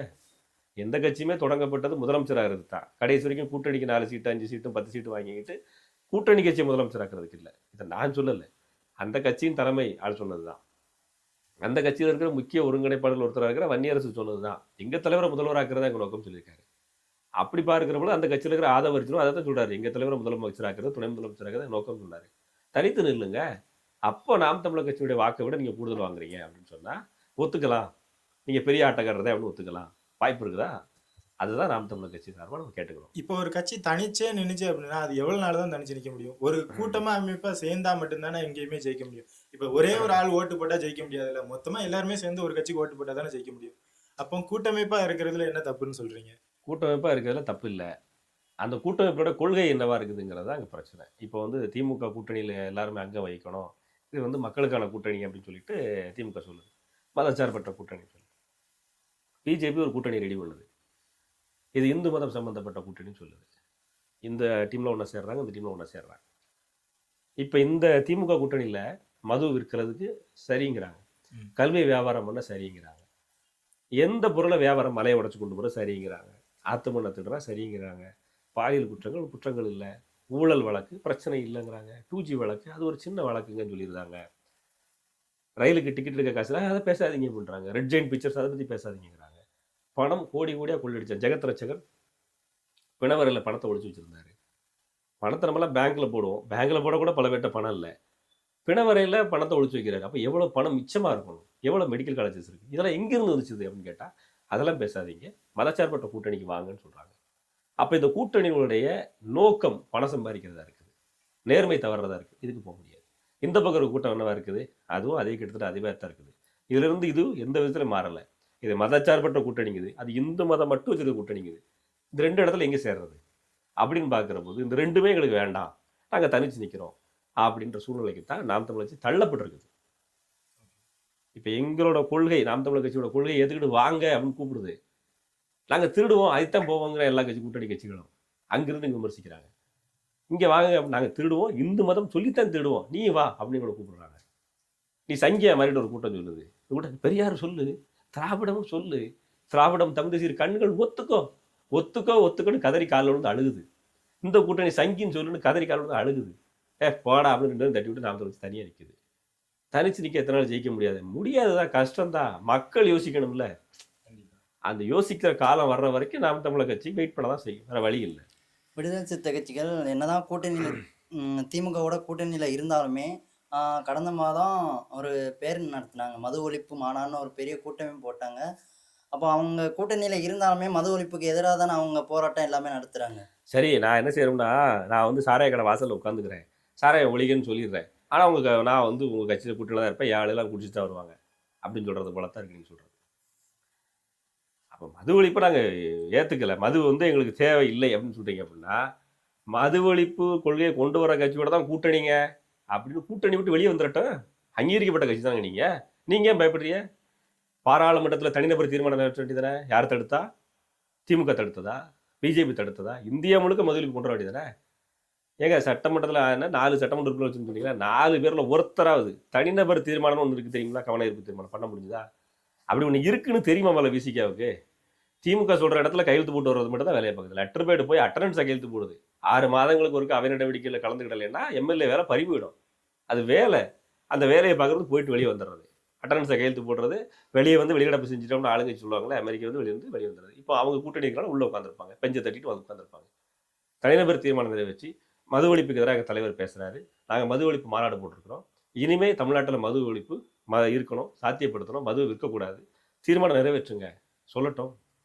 சாகுமுறை உண்ணாவிரதம் இருப்போம் உட்காரட்டும். நாம் தமிழர் கட்சி வன்மையாக கண்டிக்கலை, வன்மையாக ஆதரிக்குது. 24 வரை இடைவிடாத ஆதரவு தெரிவிக்கிறோம். செய்வாங்களா? ஒப்புக்கு அழுகிறது வேற, உளமாற அழுகிறது வேற. நான் குடிக்க மாட்டேன் அப்படின்னு சொல்லிட்டு நடிக்கிறது அது பேர். என் கூட்டணி கட்சிக்காரன் தான் விற்கிறான், நான் விற்க சொல்லலைங்க. அது எதுக்கு தெரியுமில்ல? மக்கள் நல கூட்டணி வந்தப்போ கண்ணாடி வீரர்களோடும் கட்டு வீரர்களோடும் இந்த சாராய வியாபாரிகளோடும் சொல்லிட்டு அடிக்கடி தொடர்ந்து வீடியோ பதிவுகள் பரவிட்டே இருக்குது. அதனால ஐயோ நம்ம கெட்ட பேர் ஆயிருமோ, சமூகத்துக்குள்ள ஓட்டு போட மாட்டானோ, 6 சீட்டுக்கு பிரச்சனை வந்துருமோ, நான் நல்லவன் தாங்க, ஆனால் வழியில் கூட்டணி கட்சிக்காரப்ப தான் அப்படி பண்ணுறேன் அப்படின்னு நான் கூட்டணியில் இருக்கிற நான் நல்லவன்னு காட்டிக்கிறது. இது விசிகாவோட சந்தர்ப்பவாத அரசியல். சொல்ல போனால் அது கொஞ்சம் பச்சையான வார்த்தையில் சொல்ல வேண்டியிருக்கும், பஸ் விசிகாரம் கோவப்படுவாங்க. இப்போ நீங்கள் சொல்கிற மாதிரியே பண்ணலாம். மொத்தமாக நம்ம தமிழ்நாட்டிலேருந்து மதுவை ஒழிக்கிற சொல்லி தான் எல்லா கட்சிகளுமே ஆட்சிக்கு வராங்க. பட் வந்ததுக்கப்புறம் அதை பண்ண மாட்டேங்கிறாங்க. ஏன் அப்படின்னா, இப்போ மதுக்கடைகளை மொத்தமாக மூடிட்டாங்க அப்படின்னா தமிழ்நாட்டுக்கு மொத்தமாக இப்போ வருமானமே மதுக்கடைகள் மூலமாக தான் வருதுன்னு சொல்கிறாங்க. இப்போ அந்த வருமானம் கெடுபடுமோ அப்படிங்கிற பயத்தினால மொத்தமாக மூட மாட்டேங்காங்கன்னு சொல்கிறாங்க. இதை பற்றி நீங்கள் எவ்வளோ சொல்கிறீங்க? இல்லை, வருமானத்தை உருவாக்குறது வேறு வழி கண்டுபிடிக்கணும்னு சொல்ல வரோம். நீங்கள் சாராயம் விற்றுத்தான் ஒரு குடும்பத்தை கெடுத்துத்தான் ஒரு கவர்மெண்ட் நடத்தணும்னா அப்புறம் போலீஸ் எதுக்கு? வாத்தியாருக்கு இதை தான் சம்பளம் கொடுக்கணும், வாத்தியார் வேலைக்கு மதிப்பெண் இருக்குது. தாசில்தாருக்கு தான் சம்பளம் கொடுக்கணுங்க, நான் ஆர்டிஓங்க இது தான் சம்பளம், சாராயம் விற்றா தான் சம்பளம் அப்படின்னா அப்போ ஆர்டிஓ என்ன மதிப்பு இருக்குது? மதிப்பே கிடையாது. யோசிக்கணும் இல்லையா? அப்போ ஒரு நாடு சாராயத்தை நம்பித்தான் அப்படின்னா அது தப்பு இல்லையா? ஆனால் இந்த திமுக கூட்டம் எப்படி பேசுதுன்னா, இல்லை இந்த சாராயத்தில் வர வருமானம் எங்களுக்கு மொத்தத்தில் ஒரு 3% 5% தான் அப்படின்னு மண்டே வச்சு அண்டை கொடுத்து முட்டு கொடுக்குது திமுகவுக்காக பேசக்கூடிய கூட்டம். சரி 3% 5% தானே, அந்த 3% 5% வருமானத்துக்காக எத்தனை குடும்பத்தை சீரழிக்கிற? இழுத்து மூடி விட்டு டாஸ்மாக இருக்க, அதுக்கும் பதில் இல்லை. சரி சாராயம்னா குடிச்சிட்டு மட்டும்தான் விபத்து, குடிச்சிட்டு மட்டும்தான் பிரச்சனை, விபத்து நடக்குது, கொள்ளை நடக்குது, குடும்ப சண்டைகள் வருது. இவன் குடிச்சிட்டு வண்டியை விட்டு ஏத்தால வரையும் செத்து போயிடறான். ஏத்தால வரை நல்லா தருவான், அவனுக்கு 1000 கற்பனை இருக்கும், 1000 கனவுகள் இருக்கும், அவனை போட்டு தள்ளிடுறாங்க. இவன் குடிச்சிட்டு போயிட்டு போலீஸ்கார்ட்ட போலக்கிறான், சட்டம் ஒழுங்கு சீர்கிடுது. இதெல்லாம் யார் தடுக்கிறது? ஆட்சியில் இருக்கிறவங்க தான் தடுக்கணும். இவங்க தடுக்க மாட்டாங்க, பாட்டலுக்கு இன்சூரன்ஸ் போடுறாங்க. ஏன்னா வருமானமே சொன்னேன் இல்லையா, விசிகா மது ஒழிப்பு மாநாடு நடந்துச்சுன்னு. அந்த மது ஒழிப்பு மாநாடு நடத்தின கையோட அதே வாரத்தில் செய்தி வந்தது. விசிகா கட்சிக்காரங்க அறிக்கை கொடுத்தாங்களா? அதுக்கு மது பாட்டல்கள் குடோன்ல இருந்து எடுத்துட்டு வரும்போது உடஞ்சி போயிருச்சு, ஹேண்டிலிங் பண்ணும்போது உடையுது அப்படின்னா அதுக்கு இன்சூரன்ஸ் போட்டிருக்காங்க. பாதுகாப்பு, நம்ம மனுஷ உயிருக்கு இன்சூரன்ஸ் போடுறதுக்கு இல்லை, ஹோட்டல் பாட்டருக்கு இன்சூரன்ஸ் போடுறாங்க. இதை விசிகா பேசுதாங்கிறது பேசல, பேசாது. ஏன்? கூட்டணி தர்மம், அது என்ன கர்மமோ ஒன்றும் புரிய மாட்டேங்குது நாட்டில். இப்போ ஜாதிவாரி கணக்கெடுப்பு எந்த கட்சியுமே வேணான்னு சொல்கிறாங்க, பட் நாம் தமிழர் கட்சி வேணுங்கிறாங்க. இப்போ ஜாதிவாரி கணக்கெடுப்பு எதுக்கு தேவை? சாதிவாரி கணக்கெடுப்பு அப்படிங்கிறத பற்றி நமக்கு ஒரு தெளிவான புரிதல் முதல்ல வேணும். இது ஒரு தனி பகுதியாகவே பொறுமையாக நம்ம பேச வேண்டிய விஷயம். எந்த கட்சியும் வேணான்னு சொல்கிறாங்க அப்படின்னு சொல்கிறீங்க, அது பொய். எல்லா கட்சியும் வேணும்னு சொல்கிறாங்க, அதுதான் உண்மை. திமுக இங்கிலீஷில் சொல்லுது, கேஸ்ட் சென்செக்ஸ்ன்னு சொல்லுது, பாராளுமன்றத்துலேயும் பேசுது. இங்கே தமிழ்நாட்டில் வந்து தமிழில் நடிக்குது, சாதிவாரி கணக்கெடுப்பு வேண்டாம்னு நடிக்குது. ஒரு பக்கம் விசிக்கு என்ன சொல்லுது, சாதிவாரி கணக்கெடுப்பு எடுக்கிறது குடிதேசி கோமாளிகளை உருவாக்கும், குடி அடையாளத்தை எடுக்கிறீங்க, இது உயர்ந்தவர் தாழ்ந்தவருங்கிறத தெரிய வைக்கும், இத்தனை பேருக்கு தெரிய வைக்கும் சொல்லிட்டு அது அரசியல் போக்குக்கு ஒரு நாடகத்தை நடத்துது. திமுக தன்னுடைய இருப்பை தக்க வச்சுக்கிறதுக்கு அது ஒரு நாடகம் நடத்துது. ஆனால் பாராளுமன்றத்தில் போயிட்டு எனக்கு கேஸ்ட் சென்செக்ஸ் எடுங்க அப்படின்னு சொல்லி பேசுது. இப்போ குடிவாரி கணக்கெடுப்பு அல்லது சாதிவாரி கணக்கெடுப்புன்றது தேவையான்னு கேட்டிங்கன்னா ஒரு நாட்டினுடைய அரசாங்கத்துக்கு கண்டிப்பாக தேவை. ஒரு டேட்டா தேவை. ஒரு காலத்தில் ஆதார் கார்டு வரும்போது அது எதிர்க்காத அரசியல் கட்சிகளே இல்லை தமிழ்நாட்டில். இந்தியாவில் இல்லை, எல்லா கட்சிகளும் எதிர்த்து. அந்த ஆதார் கார்டு சிஸ்டத்தை செயல்படுத்தணும் சொல்லி பேசின அதை அந்த சிஸ்டத்தை முதல்ல அறிமுகப்படுத்த நினைச்ச காங்கிரஸ், அதை அறிமுகப்படுத்த நினைச்ச திமுகவுமே எதிர்த்தது. அவங்க ஆட்சியில் இறங்கினதுக்கு அப்புறம் அவங்க ஆட்சியில் இருக்கும்போது அறிமுகப்படுத்த நினைச்சாங்க, முடியல, அடுத்த ஆட்சியில் நடக்குது, அப்போ எதிர்த்தது. இன்னைக்கு ஆதார் கார்டு இல்லாமல் இந்தியா இல்லை. கண்டிப்பாக கேஸ்ட் சென்செக்ஸ் அப்படின்றது எதுக்கு தேவை அப்படின்னா, முதல்ல வந்து ஒரு 100 பேர் ஒரு ஊரில் இருக்காங்கன்னு வச்சுக்கிடுவோம். இந்த 100 பேரில் அரசாங்க வேலை கிடைக்குது ஒருத்தர். இவர் எந்த சமூகத்தை சார்ந்தவர் அப்படின்றது தெரிய வேண்டியது. ஏன் தெரியணுங்க அப்படின்னு கேட்டிங்கன்னா, ஒடுக்கப்பட்ட பிற்படுத்தப்பட்ட சமூகத்தில் இருக்கிறவங்களுக்கு அரசாங்க வேலை கிடைக்கணுமா கிடைக்கக்கூடாது. அப்படி இல்லாம எல்லாருக்குமே சம உரிமைன்னு கொடுத்தா எல்லாமே ஈஸியா இருக்கும். அதுதான் பிரச்சனையே. எல்லாருக்குமே சம உரிமை கொடுக்கும்போது இத்தனை வருஷமா எங்களை கீழே வச்சிருந்தாங்க, எங்களை அடக்கி வச்சிருந்தாங்கன்னு சொல்லக்கூடியவங்களோட இடஒதுக்கீடு உரிமை நீங்க பறிக்கிறீங்க, அம்பேத்கர் எழுதின அரசியல் சாசனத்தை நீங்க மீறுறீங்கிற பிரச்சனை வந்துடுது. தேர்தல் ஆணையத்துல போட்டியிடும் பொழுது அதுக்குன்ற தனி தொகுதி ஒதுக்கப்பட்டிருக்குது, அதை நீங்க மீறுறீங்கிற பிரச்சனை வந்துடுது உங்க மேல. அரசியல் சாசனத்தை நீங்க கிழிச்சு தூர போட முடியாது. அதுதான் இந்தியாவை நடத்துது. அப்போ அரசியல் சாசனப்படி நீங்க சாதிவாரி கணக்கெடுப்பு எடுத்துதான் ஆகணும். ஏன்னா தேர்தலில் போட்டியிடுற ஒரு வேட்பாளர் உண்மையிலே அவர் இந்த சமூகத்தை சார்ந்தவர் தாராங்கிற விஷயத்தை கொடுக்கணும். ஒருத்தர் கலெக்டர் ஆகிறாரு அப்படின்னா சாதி சான்றிதழ் காட்டி தான் கலெக்டர் ஆக முடியும். ஒருத்தர் போலீஸ் துறைக்கு போறாரா இந்த சாதி சார்ந்தவங்க காட்டி தான் ஆகணும். நீங்க சாதி இல்லைன்னு சொன்ன அரசாங்க பொறுப்பு இருக்க யாராவது ஒருத்தர் நான் சாதி சான்றிதழ் காட்டாம நான் அரசாங்க வேலை சேர்ந்துட்டு சொல்லட்டும், நான் இன்னிலிருந்து அரசியல் பேசுறதை விட்டுற என் மேல பொதுநல வழக்கு என் மேல கேஸே போடுங்க. கண்டிப்பா இப்போதைக்கு எந்த ஒரு அரசு அதிகாரியும் சரி, நீங்க எம்எல்ஏ எம்பி யாருனாலும் சரி, ஓப்பன் சேலஞ்ச், யாருமே தன்னுடைய சாதி சான்றிதழை காட்டாம அந்த வேலைக்கு போயிருக்க முடியாது. ஒரு போலீஸ்ல ஹையர் அபிஷியல் நான் என்ன சாதின்னு சொல்ல சர்டிஃபிகேட் காட்டாம வேலைக்கு போக முடியாது. அப்போ சாதி ஏற்றத்தாழ்வுகளை களையிறதுக்கு தான் வேலை செய்யணும், சாதியை களையிறதுக்கு வேலை செய்ய முடியாது. நம்ம நாட்டில் மட்டும் தான் சாதி இருக்குதா, அதுவும் இந்தியா சொல்லக்கூடிய இந்து மதத்தில் மட்டும் தான் சாதி இருக்குதா அப்படின்னு பார்த்தீங்கன்னா அது ஒரு பெரிய ஹிஸ்ட்ரி. உலகத்தில் இருக்கிற எல்லா நாடுகளிலும் சாதி இருக்குது, எல்லா மதங்களிலும் சாதி இருக்குது. இன்னும் சொல்ல போனால் இந்த பார்ப்பனியம் சொல்லக்கூடிய இந்த தீண்டாமையை விட மற்ற தீண்டாமை இன்னும் மோசமாக இருக்குது. அது வெளியே சொல்ல மாட்டாங்க. பௌத்தத்தில் இருக்கிற சாதி தீண்டாமையை விட நம்ம ஒன்றும் ரொம்பலாம் ஒன்றுக்களை இல்லை. பார்ப்பனியம் தீண்டாமை வச்சிருக்குது, ஆமாம் வச்சிருக்குது. அதுக்கு சற்றும் செலுத்தவர்களில் மற்ற மதத்தில் இருக்கிறவங்க அங்கேயும் தீண்டாமை இருக்குது. தனித்தனியாக கலர் தோட்டம் இருக்குதுங்க. சாதிக்கு ஒரு கலர் தோட்டம் இருக்குது தமிழ்நாட்டில். யாரும் பாதிக்க வர்றீங்க, அதை யாரும் பேச மாட்டாங்க. அதனால வந்து சாதிவாரி கணக்கெடுப்பு அப்படின்றத தாண்டி நம்ம வேற எங்கேயோ போயிட்டோம். சாதிவாரி கணக்கெடுப்பு அப்படின்றது ஒரு நாட்டில் எத்தனை மக்கள் இருக்கிறாங்க, எந்தெந்த குடி சமூகம் இருக்கிறாங்க, எவ்வளவு சதவீதம் இருக்கிறாங்க, ஒரு குறிப்பிட்ட சமூகம் உண்மையிலேயே அழிஞ்சு போயிருச்சான்னு தெரியணும் இல்லையா. பிறப்பு சதவீதம் எவ்வளவு இருக்குது, பெர்த் ரேட் எவ்வளவு இருக்கு தெரிஞ்சுக்கணும்ல ஒரு சமூகத்துக்கு. அப்போ ஒரு குறிப்பிட்ட சமூகம் 75 விழுக்காடு இருக்காங்க, ஒரு குறிப்பிட்ட சமூகம் 10 விழுக்காடு தான் இருக்காங்க. இந்த 10 விழுக்காட்டு இருக்கிறவங்களுக்கு வேலை வாய்ப்பே கிடைக்கல அப்படின்னா அரசாங்க திட்டங்களை திட்டி இவங்களுக்கு கொடுக்கணும் இல்லையா. 75 விழுக்காட்டு இருக்கிறவங்களுக்கே வேலை கிடைச்சிட்டே இருக்குன்னு வச்சுக்கோங்களேன். இந்த 10 விழுக்காட்டு இருக்கணும் என்னைக்கு வேலை கொடுக்க. அப்படியும் பாருங்க, இன்னொரு பக்கம் பாருங்க, இந்த 10 விழுக்காட்டு இருக்கிறவங்களுக்கே வேலை கிடைச்சிட்டே இருக்கு, இந்த 75 விழுக்காட்டு இருக்கிறவங்களுக்கு வேலையே கிடைக்கல, அரசாங்க வேலை கிடைக்கல அப்படின்னா என்ன ஆகும்? கண்டிப்பா பிரச்சனை வரும். அப்போ இந்த விஷயத்தை பேலன்ஸ் பண்ணணும். ஒரு கவர்மெண்டா நீங்க கவர்மெண்டோட பாயிண்ட் ஆஃப் வியூ வச்சு பாருங்க, அது சரி. இங்க இருக்கிற அரசியல் வியாதிகள் நாளுக்கு ஒரு நாடகம் நடிப்பாங்க. கேஸ்ட் சென்செக்ஸ் அப்படின்ற குடிவாரி கணக்கெடுப்பு கண்டிப்பா இந்த நாட்டுக்கு தேவை. இப்போ அதே இது இந்த குடிவாரி கணக்கெடுப்புன்னு இல்லாம எல்லாருக்குமே சமக்கல்வி கொடுத்து சமமா எல்லாருமே உரிமையோட வச்சு எல்லாருமே அந்த ஃபர்ஸ்ட் மார்க் எடுக்கிறவங்களுக்கு மட்டுமே உரிமை கொடுத்தா அப்படின்னா எல்லாருமே கரெக்டா இருக்குமா இல்லையா? அதுதான் பிரச்சனையே. எல்லாருக்கும் ஒரே கல்வி கிடைக்கிறது இல்லை. எல்லாருக்கும் ஒரே சமமான கல்வி கிடைச்சா இது எல்லாமே சமமான கல்வி அப்படிங்கிறத தாண்டி எல்லாருக்குமா சம வாய்ப்பு கிடைக்கிறது இல்லை. நான் கண்டிப்பா தமிழ்நாட்டில் இருக்கிற தென் மாவட்டத்தில் குடியிருக்கிறேன். என் மாவட்டத்தில் இருக்கிற ஆசிரியருடைய தகுதியும், என் மாவட்டத்தில் இருக்கிற கல்வி கட்டமைப்பும், என் மாவட்டத்தில் இருக்கிற பள்ளிக்கூடத்தின் கட்டமைப்பும் சென்னையில் இருக்கிற பள்ளிக்கூடத்தில் கட்டமைப்பு ஒன்றா? அது எல்லாமே சரியா மாத்துனா ஒன்றா? அது கேள்வி. அடுத்து நான் படிக்கிற அரசு பள்ளியில் படிக்கிற பாடத்திட்டமும், என் பகுதியிலே இருக்கிற இங்கிலீஷ் மீடியத்தில் படிக்கிற பாடத்திட்டமும், என் பகுதியில இருக்கிற சிபிஎஸ்சியில் படிக்கிற பாடத்திட்டமும் ஒன்றா? எல்லாமே நான் சென்னையை கொண்டு வரல, மும்பையை கொண்டு வரல, கல்கத்தா கொண்டு வரல. நம்ம பகுதியிலே என் பகுதியிலே தென் மாவட்டத்தில் இருக்கிற என் பகுதியிலே படிக்கிற என் பக்கத்து ஊர்ல இருக்கிற பள்ளிக்கூடத்திலே நான் என் பிள்ளை படிக்கிற பள்ளி பாடம் வேற, பக்கத்து வீட்டு பையன் படிக்கிற பாடம் வேற. 2 பேரும் 5ஆம் கிளாஸ் தான். இதுல ஈக்குவாலிட்டி இல்லை. கண்டிப்பா இதை முதல்ல கல்வியை சரிப்படுத்தி ஈக்குவலா கொண்டு வாங்க, அதுக்கப்புறம் எல்லாத்தையும் சரிப்படுத்தலாம் அப்படின்றதுதான் இன்னைக்கு இருக்கிற பிரச்சனை. அப்ப நீங்க வந்து ஈக்குவல் ஆப்பர்ச்சுனிட்டி கொண்டு வரலாங்கிறீங்களா? நான் ஒருத்தர் சிபிஎஸ்சியில் படிச்சவன் என்ன பண்ணுவான், இந்தியா முழுக்க ஒரே மாதிரி பாடத்திட்டம் இருக்குன்னு படிப்பான். அவன் யூபிஎஸ்சி எக்ஸாம் எழுதும்போது கலெக்டரேட் எக்ஸாம் எழுதும் முதல்ல பாஸ் பண்ணுவான். நான் அரசு பாடத்திட்டத்தில் படிக்கிறேன், எனக்கு ஹிந்தி கிடையாது. கண்டிப்பா அவனுக்கு ஹிந்தி இருக்குது, அவனுக்கு ஹிந்தி தெரியும், ம். என்ன பேசுறான்னு புரியும். எனக்கு என் நாட்டு பிரதமர் என்ன பேசுறாருன்னே தெரியாது. இங்க இருக்கிற அரசியல்வாதிகள் என்ன சதி பண்ணி எனக்கு கீழே வச்சுட்டான். கண்டிப்பா அங்க ஒரு மாதிரி பேசுறத இங்க ஒரு எனக்கு மாதிரி தமிழ் பேசுறது. மட்டும் தான் தெரியும், இங்கிலீஷ் படிச்சதுனால கொஞ்சம் கொஞ்சம் தெரியும், கொஞ்சம் கொஞ்சம் தெரியும். இங்கிலீஷ் மீடியத்தில் கூட ஃபுல்லாக இங்கிலீஷ் தெரியும். ம். யூபிஎஸ்சியில் இருக்கிறவன் இங்கிருந்து கரெக்டாக ஸ்டேட்டை பாஸ் பண்ணி எக்ஸாமுக்கு வந்துடுவான். நான் எதை பாஸ் பண்ணி வரேன்? கஷ்டம். அப்போ எல்லாருக்கும் ஒரே கல்வியை கொடு முதல்ல, அதுக்கப்புறம் நீங்கள் சொன்ன அந்த ஈக்குவலாக ஒரே மாதிரி மார்க்கை கொண்டு வரும். ம்.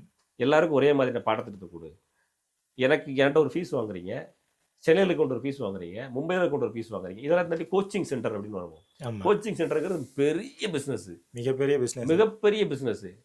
கோச்சிங் சென்டர்லாம் ஜீரோ பண்ணுங்க. இந்தியாவில் கோச்சிங் சென்டர் டியூஷன் சென்டருங்கிறதே கிடையாது, ஸ்ட்ரிக்ட்லி பேன்னு சொல்லுங்க. ம். வாங்க விவாதிப்போம், அதை சரி பண்ணுங்க. அதுக்கப்புறம் ஈக்குவல் ஆப்பர்ச்சுனிட்டி பற்றி பேசுங்க. அவன் கோச்சிங் சென்டரில் படிப்பான், 6ஆம் கிளாஸ் படிக்கிறப்ப 10ஆம் கிளாஸ் பாடத்தை படிப்பான், கண்டிப்பா 10ஆம் கிளாஸ் படிக்கிறப்ப ஐஏஎஸ் எக்ஸாம்குள்ள பாடத்தை டெய்லி 1 மணி நேரம் படிப்பான். ம். அவன் 12ஆம் கிளாஸ் முடிச்சு டிகிரி முடிச்சு ஐஏஎஸ்க்கு வரும்போது ஃபர்ஸ்ட் அட்டம்ப்ட்லேயே பாஸ் பண்ணுவான். நான் 12ஆம் கிளாஸ் முடிச்சு டிகிரி முடிச்சு அதுக்கப்புறம் கோச்சிங் சென்டரோ அல்லது வீட்டில் வந்து படிச்சு அப்புறம் ஐஏஎஸ் எக்ஸாம் எழுத போவேன். நான் ஒன்று ஒன்றா கிடையாது.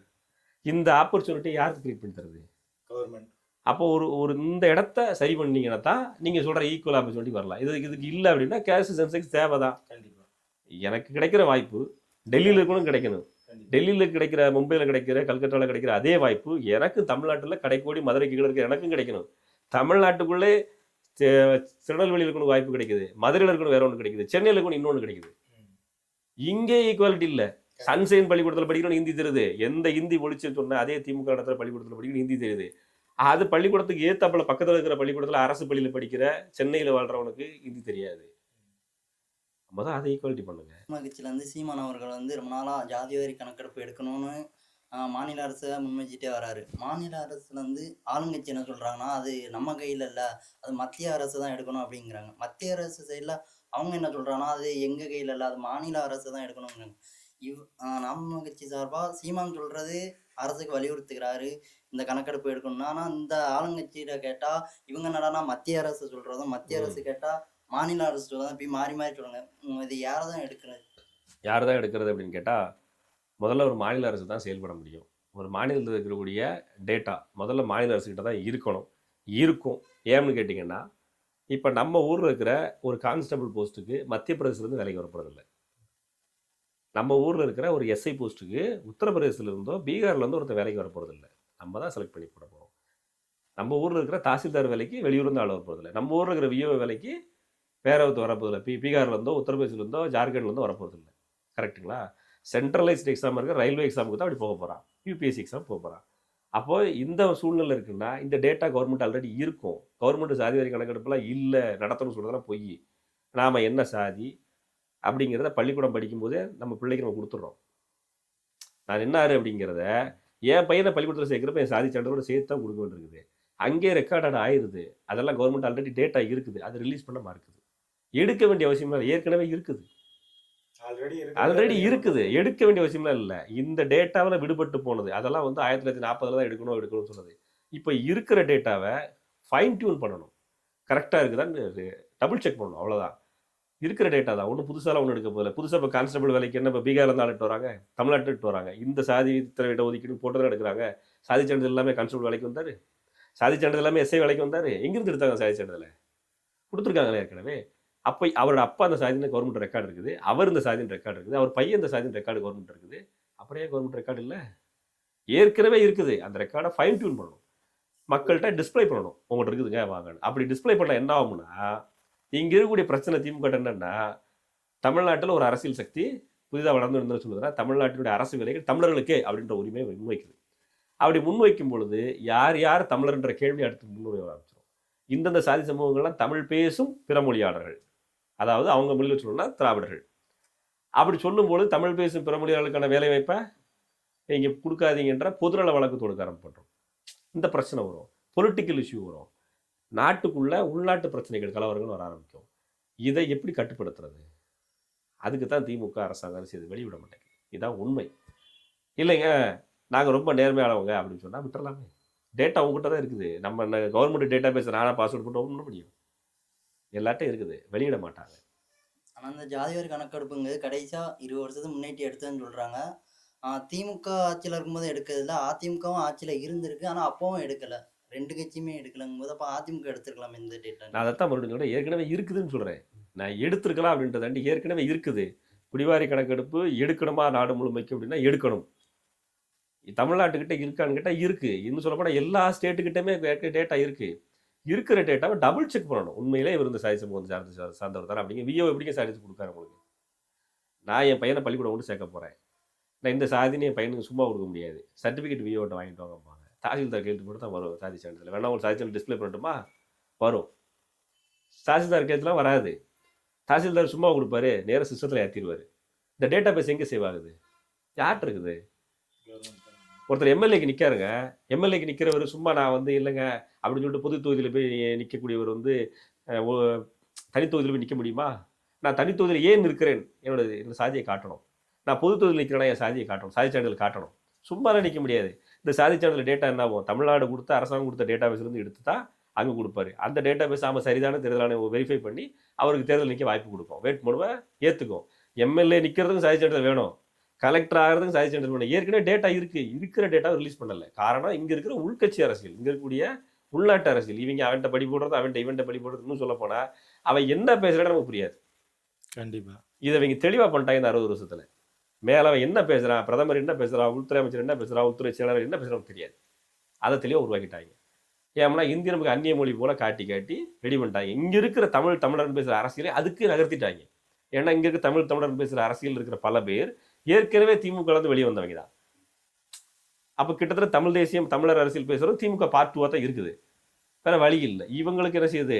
ஹிந்தி மொழி ஒரு மொழி, படிச்சுட்டா என்ன அப்படின்றத பேசுறதுக்கான அந்த சிந்தனையை கூட விற்கிறது இல்லை. படிச்சுட்டா அங்கே பிரதமர் என்ன பேசுகிறான்னு தெரிஞ்சிடும். கண்டிப்பாக அங்கே உள்துறை அமைச்சர் என்ன பேசுகிறார், நிதியமைச்சர் என்ன பேசுகிறான்னு தெரியக்கூடாது. தெளிவாக இருப்பாங்க. இதுதான் இங்கே இருக்க பிரச்சனை. இப்போ ஹிந்தியை நம்ம கற்றுக்கணுமா, கற்றுக்க வேண்டாமா? கற்றுக்கணும்.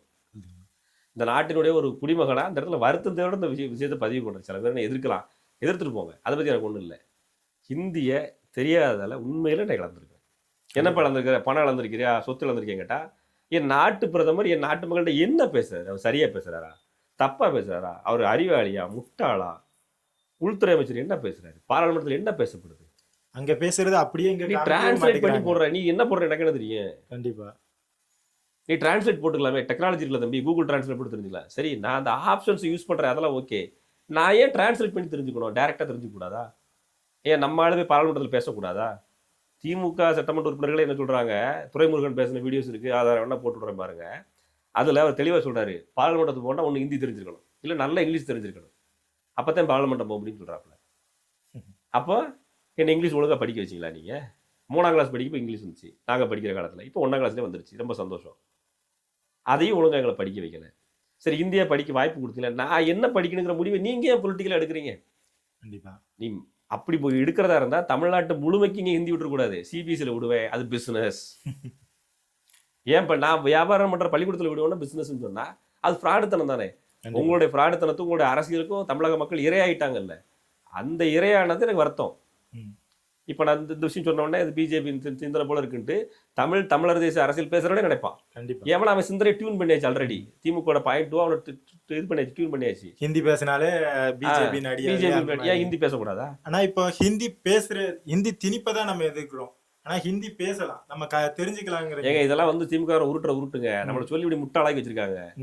நீ வந்து ஹிந்தி படிச்சுட்டா மட்டும் அறிவாளி கிடையாது, ஹிந்தி படிச்சவங்க வந்து பானிபூரி விற்கிறான், இங்க வந்து சோன்பப்படி விற்கிறான். இதெல்லாம் வந்து திமுக சொல்லி பரப்பி விட்ட அந்த நெகட்டிவ் அந்த வார்த்தைகளை சொல்லி ஹிந்தி படிச்ச வேற பிசினஸ் மேன இல்லையா? அனில் அம்பானிக்கு முகேஷ் அம்பானிக்குன்னு தமிழ் நல்லா தெரியுமா? திருக்குறள் எழுதியிருக்கா இந்த நம்ம உலக பணக்கார பட்டியல் இருக்கிறாங்க. சன் குழுமம் குரூப் மட்டும் தான் உலக பணக்காரர்கள் இருக்கணுமா?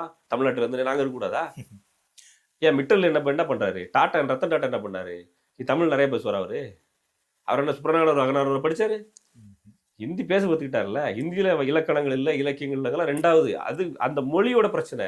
நான் அந்த மொழியவே படிக்கக்கூடாதுன்னு நீ பொலிட்டிக்கலாக பிரச்சனை பண்ணுற பத்தியா? அதுதான் நீ பொலிட்டிக்கலாக ப்ரெஷர் கொடுத்து சரி நான் இது திணிப்புன்னு சொல்லல, என்னை படிக்காதுன்னு திணிக்கிற பத்தியா? அது அந்த உரிமை உனக்கு கொடுத்தது ஏன்? யாரும் கொடுக்கல. முட்டாப்பைய மக்கள் ஓட்ட போட்டு கொடுத்துட்டா. 117 சட்டமன்ற உறுப்பினர் கையெழுத்துக்கூட நீங்க வந்து முதலமைச்சர், அதுக்காக நீங்க நெருக்கி ஏமாத்திட்டீங்க. ஒரு காலகட்டம் வருது, ஹிந்தி தெரிஞ்சிருந்தா பிரதமர் என்ன பேசுறா தெரிஞ்சிருக்குமோ? மன்மோகன் சிங் ஊமையா தான் உட்கார்ந்துருந்தாரு. எப்பயாவது 2 தடவை பேசுவாங்க. என்ன பேசுற எனக்கு தெரியும். ராகுல் காந்தி என்ன பேசுற தெரிஞ்சுக்கலாங்கிறாரு. கண்டிப்பா பாய் பாய் குட் பாய் அப்படின்னு சொல்லிட்டு பச்சடி போடு அப்படி அதை மட்டும் தெரிஞ்சுக்க முடியும். என்ன பேசுற எனக்கு என்ன தெரியும் தெரியாது. அப்ப நான் என்ன அப்ப எப்படி கத்துக்கிறது? நான் என்ன ஒரு முத்தமிழறிஞர் பையன்ட்ட வாங்கி துடிச்சிட்டு வாங்கி படிக்கிறது எழுதியிருக்காரு. இல்ல உதயன்ட்ட வாங்கி படிக்க முடியுமா? அப்ப நான் என்ன அவர் பேசுறான்னு தெரிஞ்சுக்கணும்னா எனக்கு அந்த மொழி தெரிஞ்சிருக்கணும். தெரியாம படுத்துறது யாரு? இந்த கட்சி தான். அதனால எனக்கு வந்து இந்திய கத்துக்கிட விடல. கத்துக்கிட்டு இருந்தாலும் அப்படியே அமெரிக்க அதிபராக இருப்பேன், இந்தியாவுக்கு பிரதமராக இருப்பேன், இல்லை எம்பியா இருப்பேன் சொல்ல விரும்பல. ஆனா அங்க என்ன நடக்குதுன்னு தெரிஞ்சுக்கிட்ட குறைஞ்சபட்சம் ஒரு அரசியல் அறிவு இருந்திருக்கும். பாராளுமன்றத்தில் என்ன பேசுறாலும் தெரிஞ்சுக்கலாம். அதை கெடுத்துட்டாங்க இவங்க. அதாவது ஒரு மொழியை வெறுக்க வேண்டாம்னு சொல்றேன். அந்த இவங்க படுத்துற அரசியலுக்கு நம்ம இரையாயிட்டோம். அது இந்தி உயர்ந்த மொழின்னு சொல்லலை, அதை தெரிஞ்சுக்கிட்ட தப்பு இல்லைன்னு சொல்றேன். கண்டிப்பா. ஓகே, நான் இவ்வளவு நேரம் பல்வேறு கேள்விகளுக்கு நல்லாவே பதில் சொல்லியிருக்கீங்க. ரொம்ப நன்றிண்ணா. நன்றி. அட என்னங்க இன்னும் அவங்களுக்கு தெரியாது, ஒரு ப்ராப்பர்ட்டியை உங்களால் குயிக்காக வாங்கவும் முடியும், விற்கவும் முடியும். அதுக்கு நீங்கள் ஃபஸ்ட்டு பண்ண வேண்டியது குயிக் ப்ராப்பர்ட்டி ஆப்பை டவுன்லோட் பண்ணணும். ப்ளே ஸ்டோர் அண்ட் ஆப் ஸ்டோரில் ஆப் இருக்குது. குயிக்காக டவுன்லோட் பண்ணி உங்களோட ப்ராப்பர்ட்டிஸை சேல் பண்ணுங்கள்.